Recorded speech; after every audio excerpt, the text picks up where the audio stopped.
Hello and welcome back to Talk of the Town. Apologies if I sound a little bit worse for wear or look a bit worse for wear today. I've just got back from my stag do in Hamburg as of yesterday, so I'm still a little bit on the recovery. I might sound a bit rough anyway, but did want to record today because I've got Rob back on with me this week. Got quite a bit of Widnes Vikings news to get through. There's been a couple of games since we were last on together. We've also announced a new signing, Danny Richardson. I want to get Rob's thoughts on that. And there's also been the announcement of the 1895 Cup final, which I find very, very, very interesting. And I'm really interested to get Rob's thoughts on that. So how are you doing, Rob? Last couple of weeks as a Widnes Vikings fan.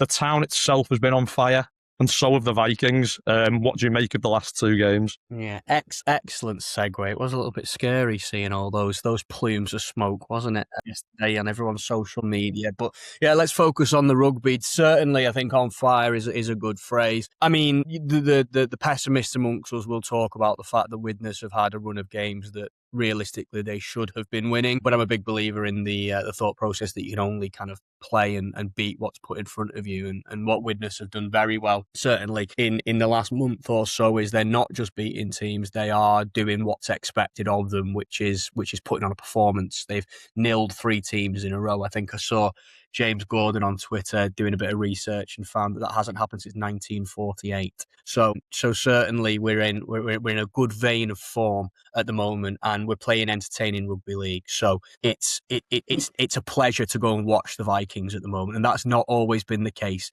Even the most optimistic, like myself amongst us, it's not always been the case in recent years. So it's nice at the moment, mate. It's nice. Yeah, it's interesting you mentioned that stat about nilling teams and stuff, because what that says to me is more that it speaks more to like the professionalism of this team, this group of players, and the mentality that the manager is drilling into them with regards to don't give the opposition anything, because there will be games later down the line that will be tighter. And you might be in rugby league. We've seen it so many times over the years when you're like 10 or 12 points in front. One lapse in concentration in that game can totally swing the momentum. And it's very, very, very hard to get that back, isn't it? So that really is it's good practice to be keeping those concentration levels up for the whole 80 minutes, shut the opposition out, so that when we do come to those tougher tests like we're going to get to this weekend against Oldham, we've got that focus built into us, for the 80 minutes. I did think against Rochdale as well. I didn't see the Hunslet game, but I was at the Rochdale game, and I just thought we looked like totally physically dominant. We looked quicker than them, we looked stronger than them, and we looked much fitter than them as well. And we just kept those levels up. There wasn't really a dip, I didn't think. From your point of view, I know you were at the game doing quite a bit of content for the club, weren't you? Did you see it the same way? Yeah, absolutely. And look, it's interesting the points you make, because every single thing that we're pointing to in terms of the positives that are coming out of Widnes from a rugby league perspective at the moment are the things that in the last couple of years we've been critical of them in terms of a negative. There's been a lot of talk about the fact that our pack isn't big enough to dominate teams. Our pack is dominating teams at the moment. We are grinding down the forwards in the opening 20, 30 minutes of our opponents in games, and that is freeing up space, it's freeing up time, and it's putting our backs into good positions to take advantage of that. Another big criticism of Widnes has been our inability to keep that concentration levels as we come to the end of the first half and the start of the second. Last year, the amount of times that we'd ship a try a minute before the buzzer at halftime and then ship a try a minute after the buzzer in the second half, and all of a sudden that lead that we built up that you've alluded to before has just disappeared, is something that was a big source of frustration for Widnes fans. So you have to, when you're happy to be critical of a team's performance, you have to be able to see the flip side of that, and that's that Alan Coleman and the lads have addressed some of the big issues and some of the big talking points that we felt as a fan base were holding Widnes back, and we are now delivering on them. And of course, the third of which you alluded to earlier, which is quality in the halves, a solid running half who can create, who can unlock doors, and who can give an extra dimension to our game. And the idea is that Danny Richardson is going to be able to deliver that. Now, I'll come on to the Hunslet game in a little bit more detail, but I did just want to start by talking about him. He did look a little bit rusty. He did look a little bit a step off it. When I say a step off it, I mean a step off his very own high standards in that Hunslet game. There are a few passes, cut out passes out to the wing that just missed Mike Butt, or that we just didn't quite get a hold of.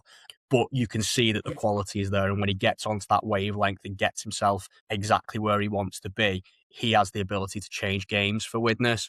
What I was really impressed with Danny Richardson on Sunday against Hunslet was the fact that he looked like he wanted to be there. He was pretty tenacious in his tackling. Sometimes you don't see that out of a halfback, but he was digging in, he was doing the dirty work, and he just looked like he wanted to be at the club, which as a hometown lad, to see that in him is exactly the kind of attitude that we were looking for. So I think it's such a positive signing.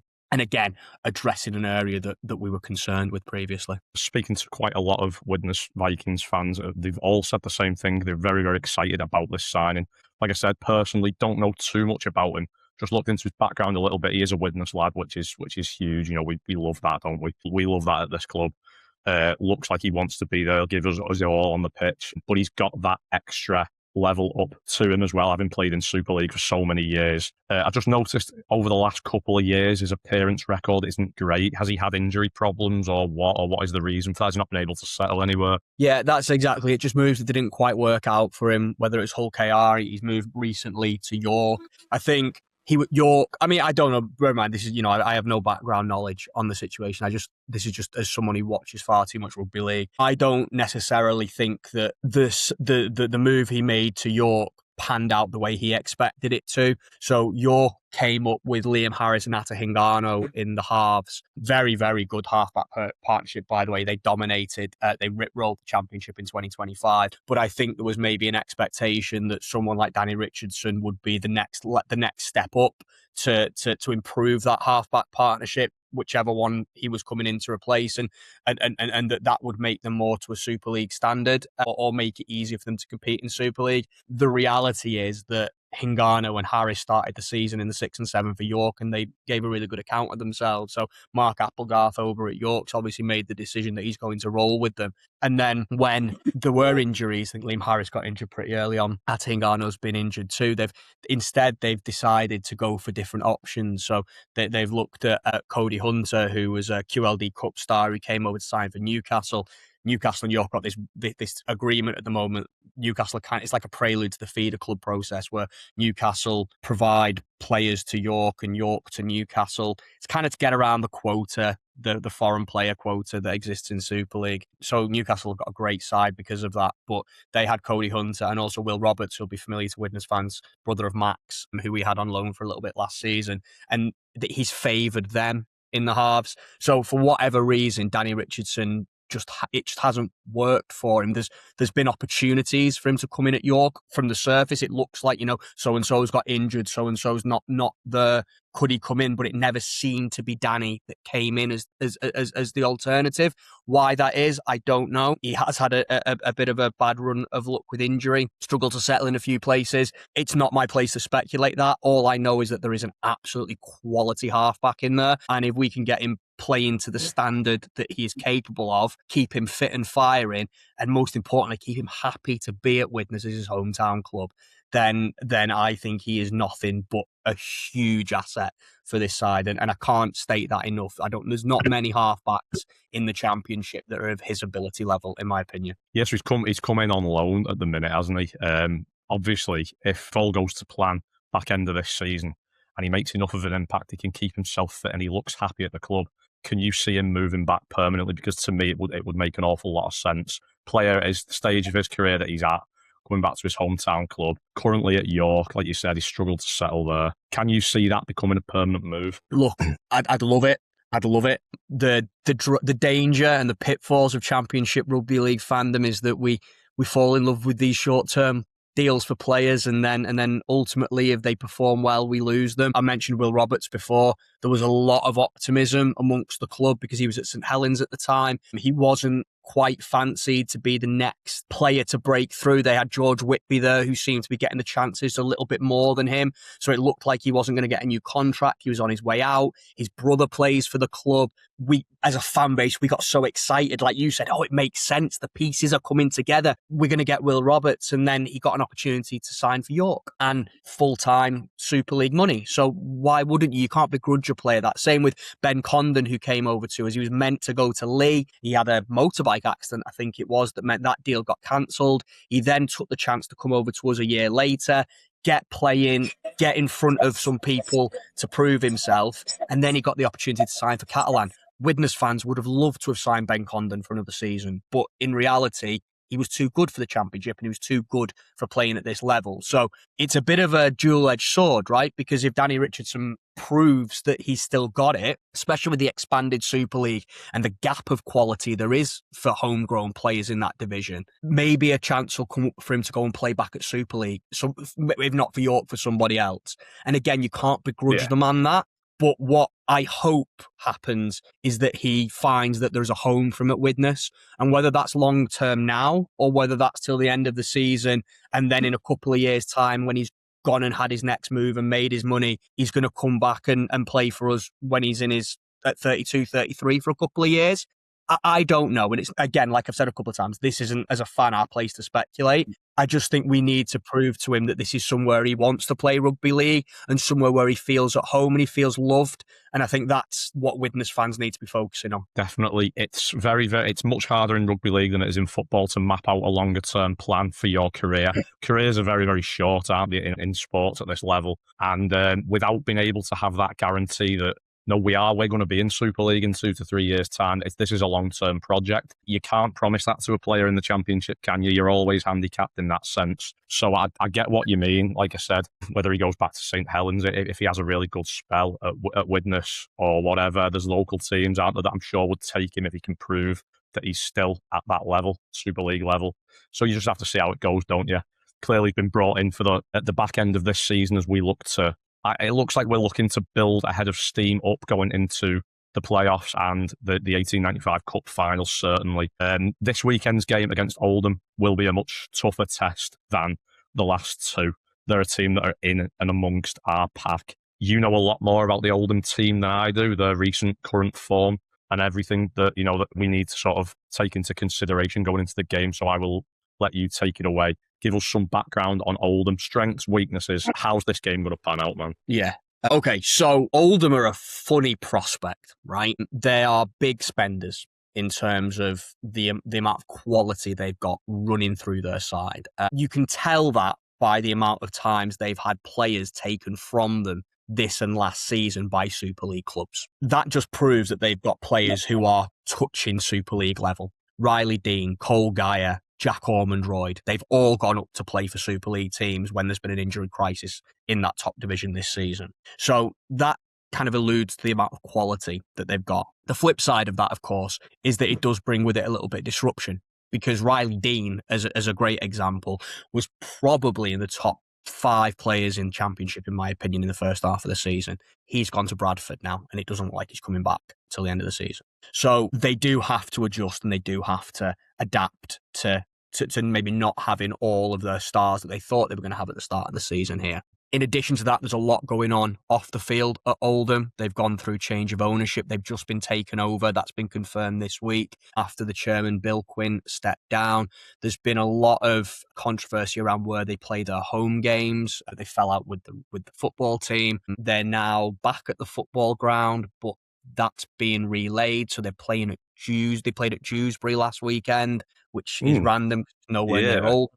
This is where it was available. So there's a lot going on at Oldham. However, on the pitch, they are delivering. They're not necessarily dominating sides. They played Workington 2 weeks ago and got a real scare from, I think they were 22-0 up at one point, and they went and Workington got them back to 24-22, and then Matty Ashurst went over and scored to save their blushes. So they're not battering teams, but they have so much quality in there and they have so much ability to grind out results even when they're not at the top of their game. Widnes will be buoyed by the fact that we beat them in the reverse fixture. So we beat them away earlier in the season, and probably Jordan Abdul's best game in his short spell at the Vikings before he left. But honestly, this one could go either way. There's no part of me that thinks we're going to walk it, but equally, we are in such good form at the moment. I think we can give anybody a game. I think one of the criticisms of the Championship at the moment, rightfully so, being honest, is that there is a gap in quality from sides at the top of the table to the bottom, and we're seeing a lot of big scores, one-sided games that aren't necessarily the most exciting things in the world to watch. This is not one of those games. I mean, one side could blow the other side out the water. That can always happen on a bad day for a team or a good day for another.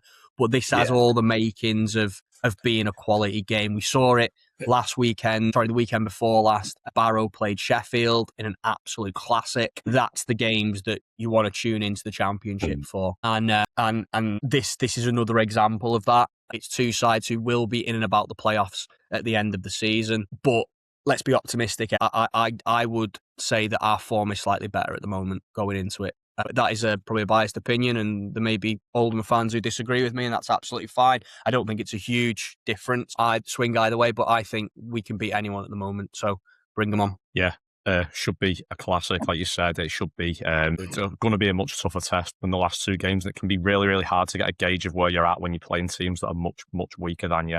But this is going to be the test. This is going to show us what shape we are going into as we head towards the home straight, that the last third of the season, if you want. Speaking of tough tests, we've got to talk a little bit about the 1895 Cup final, because it's been announced as Bank Holiday Monday, 1st of August, and it's going to be at Warrington, Halliwell Jones. My initial reaction upon seeing that was, that's fantastic news for Widnes. This is going to be like a home. This should be like a home game for us, really. We need every little advantage we can get against a team who are as strong as London. What were your thoughts upon seeing it? Because all the talk had been about Wakefield, and I think everyone was assuming that it was going to be Wakefield. This seemed to come out of nowhere. It seemed to come out of left field a little bit. What do you think, anyway? Yeah, we started to get murmurings just before the semi-final. Well, I started to get murmurings just from seeing stuff on social media just before the semi-final that the reason they might be holding off on announcing a final location being because they want to see who the finalists are. And by that, I mean,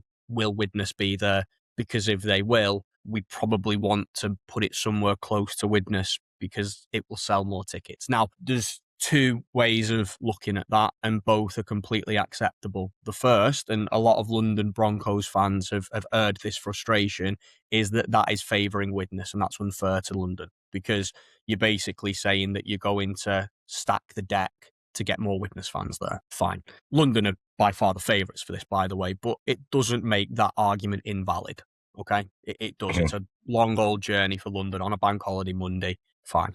The flip side of that argument, though, is that we are where we are, and the reality of rugby league, is particularly at Championship level in the 1895 Cup, is it's not well followed, it's not well supported, it's not well advertised. So to try and get a final where you've got a good number of bodies in that stadium and a good number of bums on seats, that's an important factor to making this look attractive to potential sponsors, to whomever, casual viewers who might be coming to watch for the first time. I don't know if it is going to be on TV. I guess would be, if it is, it might go onto the Sportsman YouTube channel. They might come along and do their thing there. They tend to pick up big games, and they did the grand final last year, the Championship grand final, and a couple of other matches. So could we see that repeated? And if we do, again, that having a full stand helps with that. So, I mean, as a Widnes fan, I think it's great, because we'll get more fans there. But I do understand from a London fan's perspective why there's a level of frustration.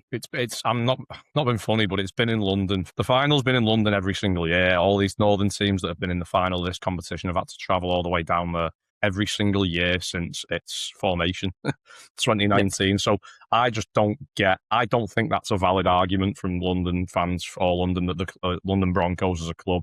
I just don't think that makes any sense. It's like, this is the one year that it's not in London. It's not our fault that you didn't get to the other finals, you know what I mean?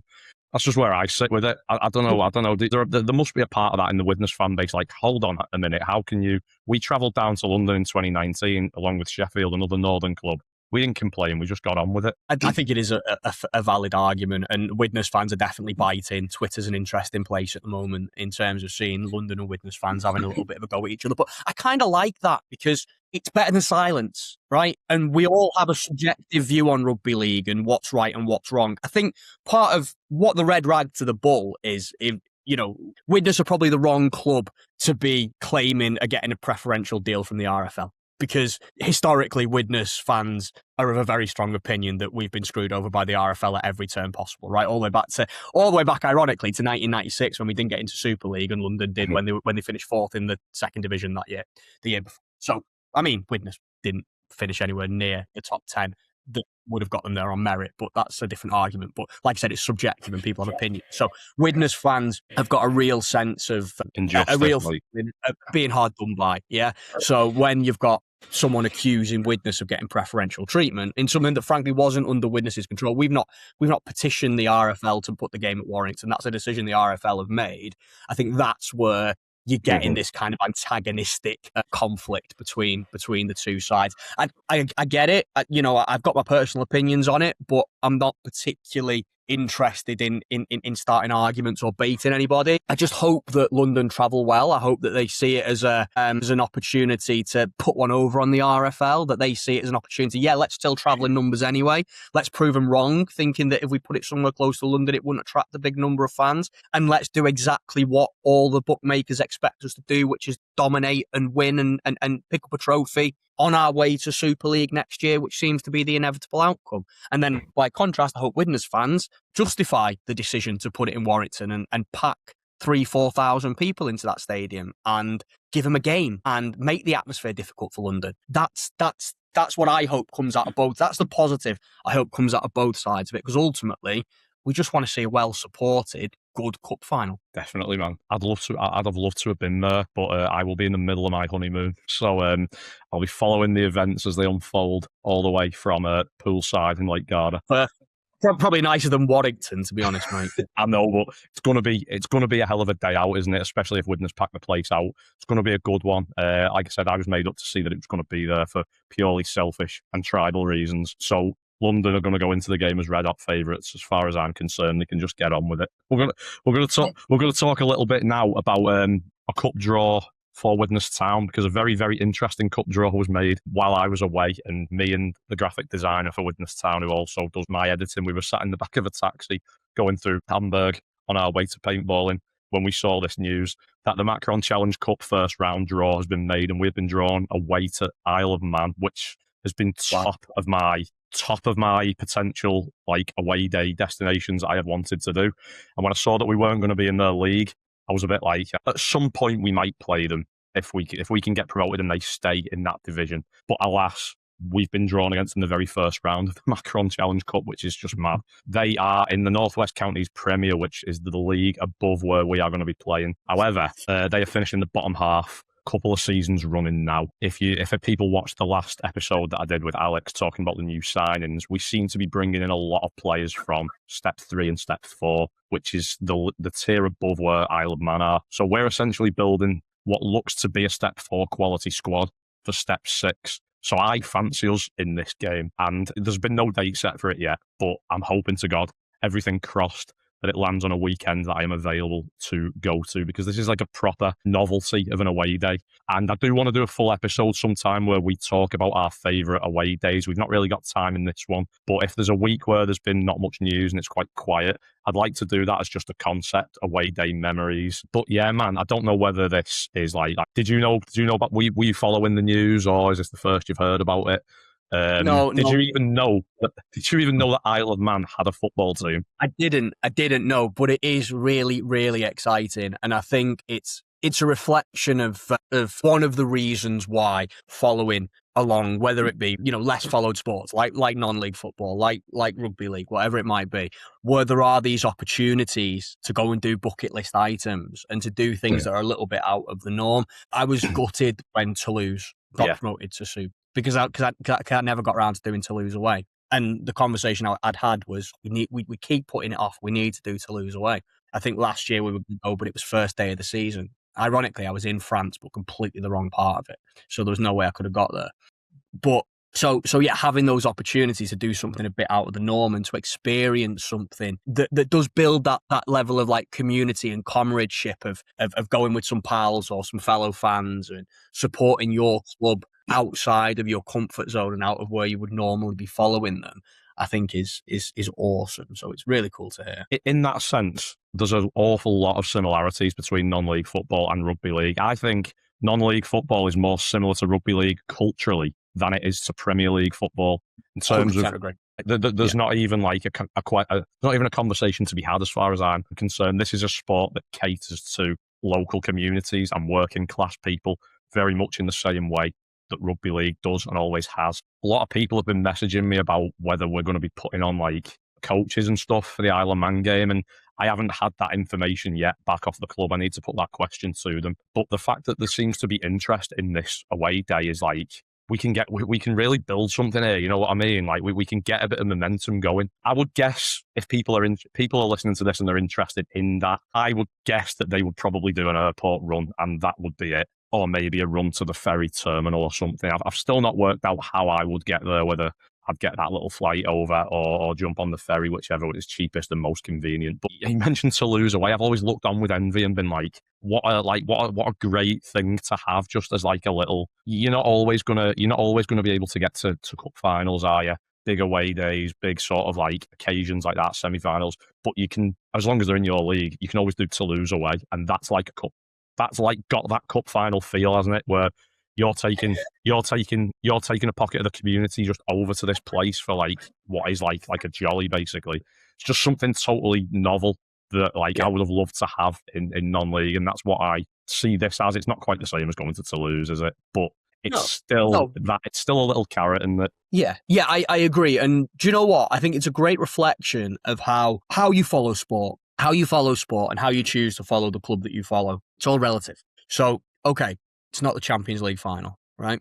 You're not an Arsenal fan going to watch them play PSG in the Champions League final. But that doesn't matter because you set your expectations to the reality of the circumstances of the sport and of the club that you love. And not even talking like a Toulouse, but, just looking out for those grounds and those away games that you really love each season, that can mean just as much to you as a fan as getting to the final of the FA Cup or getting to the grand final of Super League.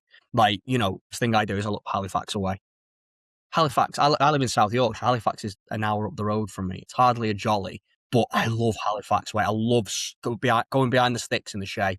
I love going to Three Pigeons before the game. I love the train ride up with beers. I love chatting to Halifax fans. I get on really well with Halifax fans every time I spoke to them. I love everything about Halifax away. And that gets me excited. And I think it's the fact that you can take what you want out of sport and out of following a club. It doesn't have to be this pinnacle of the best that so few people get to experience. And that in reality, when you're at that kind of perceived level of best in class FA Cup final, Champions League final, winning the Premier League when it comes to football, even the next steps down, Championship level and below, but then Super League or whatever the sport is that you follow. Yeah. So few people get to experience that because so few clubs get to that level, and then those clubs tend to have big followings. So not every Arsenal fan got to go and watch the Champions League final live. Yeah. Everything becomes harder, doesn't it? Exactly. So if you set your expectations, if you follow a club that doesn't happen to, there's benefits to it because you get to have your pick of where and when you follow your team and how you follow your team, and if you could adjust your kind of expectations in terms of what qualifies you as something you love doing and you want to do and you look forward to doing, then that's the sweet spot where we can really find passionate, committed fans who get a lot out of following their club, whether it be non-league football, whether it be rugby league, whether it be tennis, go and watch some tennis somewhere, I don't know. But I was trying to think of a tennis event that wasn't Wimbledon, and my tennis knowledge is shocking, so it was a terrible example, Rob. We'll move swiftly on. You can get what you want out of it. And I think that's that. Yeah, like I said, that's the sweet spot in it. Yeah, I totally agree with that. I think when you go down to this level and you find out who the people who are the true obsessives over the sport are. These are the people that, like, when Widnes won the league, when Widnes FC won the league last season, the conversation between me and my group of mates was not, we're going up to step 3. Can we win the league? Can we do this? Can we do that? It was, where are we going? Where are we going to go next season? We'll go Lancaster, we'll go to Warrington, we'll go to Rylands, we'll go to Hyde, we'll go to some massive FC United of Manchester. We're going to visit all these grounds. Obviously, it took a turn of events and that didn't happen, but that was the first thing that we were looking at. We were looking at the league table. Where are we visiting? few seasons ago when it looked like we might go down, we were looking at the counties Premier and we were looking at Isle of Man and thinking, oh, at least we'll get Isle of Man away. At least we'll get it. Yeah. The conversation wasn't about we'll win the league, we'll lift the trophy, we'll win this cup and that cup. And it's not the glory that you focus on, is it? It's especially the further down you go, and there's less and less glory to be had. You focus on your own personal experiences and how you share that with the people around you and in your community. And that, to me, is why rugby league and non-league football are so closely linked. And it's what I find more enjoyment in than anything else in sport. I think that's a perfect way to close out this episode because, like I said, we'll have a proper in-depth discussion sometime about memories and away days. You know, where we want to go, what's top of our bucket list in our respective sports, our respective sort of areas. But Rob, it's been a cracker this 34 minutes and counting. We've covered everything Widnes Vikings. We've touched on the Widnes Town Cup draw. But we'll be back on very soon with a more focused, specific episode. But thank you again, mate, for joining us. People are interested in the Widnes Vikings v Oldham game. It is this Friday. Is it an 8 p.m. kickoff? Is it 7:30 is your kickoff time. So yeah, 7:30 kickoff. You can get tickets now from the club website.